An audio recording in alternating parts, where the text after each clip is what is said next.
The story of the Coleman family starts in Europe in places like Mogilev, Russia, Poland, and Belarus. In the 1920s, Shapsy Goldsman and Ida Gottlieb lived in the town of Pinsk, which at the time was controlled by Poland. Pinsk is situated at the confluence of the Pina and Pripyat River next to extensive forest lands.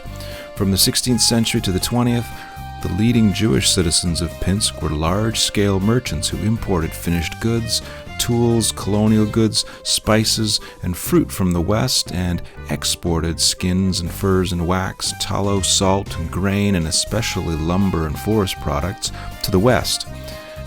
Jewish storekeepers and stand owners were a large majority in the marketplace, and Jewish peddlers made the rounds of surrounding villages. My father is Samuel Goldsman, Golcman. Well, he grew up in Poland. His name was actually, when he was living in Pinsk, his name was Shepsel, and from that came, when he changed his name, that came to Samuel. He was my hero. When he was in Poland, he was very strong. And for those years, he was actually quite tall. He was 5'9", which was unusual. People that lived there were short, by and large. And he was tall, and he was very, very strong. And if there was any problem in Pinsk, you know, somebody was bothering them, he'd beat the devil out of them. You see, he wouldn't hesitate. And as a matter of fact, one time he beat somebody so badly, he was afraid that they were going to arrest him and kill him. And he left for 4 or 5 weeks, or give or take. He slept in trees way out of the country, so they couldn't find him until he figured, well, maybe it's safe that I go back now. He decided in 1919 to begin with. There was a pogrom in Pinsk. Anti-Semitism was rampant in post-World War I Pinsk. With war brewing between Poland and the Soviet Union, the Jews were targeted as enemy Bolsheviks. On April 5, 1919, 35 Jewish leaders in Pinsk were summarily executed by the Polish army. And he decided that was one reason that he didn't want to live in Pinsk. He was living actually with my in-law, which was Victor and my mother. That's where he was living, you see. And that wasn't a very good place for him to be, because, you know, he had no future there. And he decided that he just had to get out. And just to tell you just how bad it was living there, he came home one day, and my mother was in the bedroom crying, and she was crying, and her daughter was with her, and so I went in and I asked, "Why are you crying?" And she said, because my husband beat me, and she had all kinds of marks over her face. He beat her up.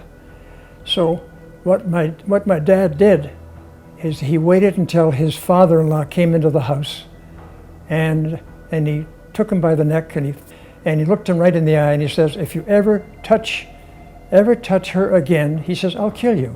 And he says, "I mean it, I'll kill you." That was the end of that, you see. He never touched her again. My mother's name was Ida Priva Gottlieb.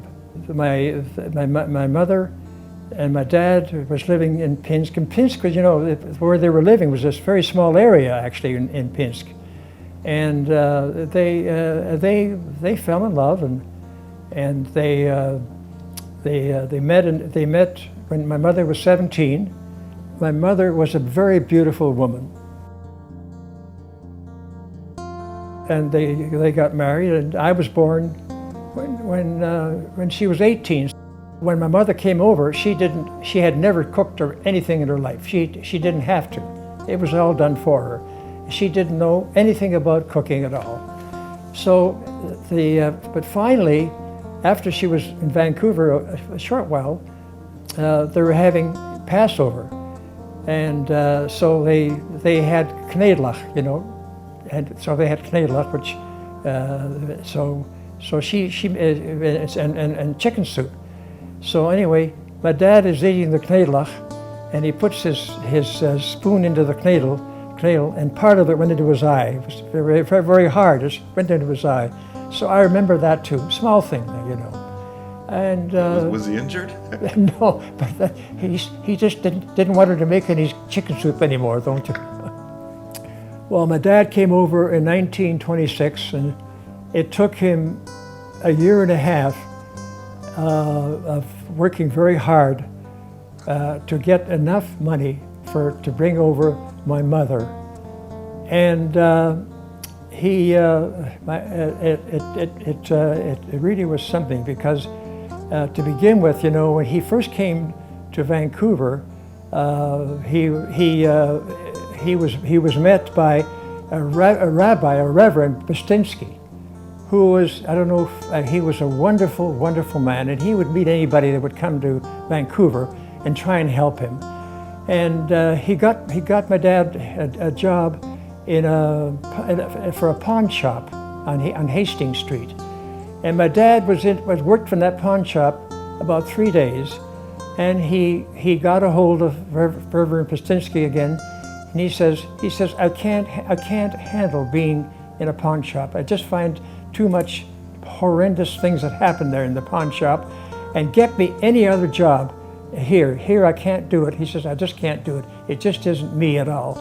And so he got him a job in an upholstery shop on the 7th and Granville, and that's where he learned the trade for upholstery.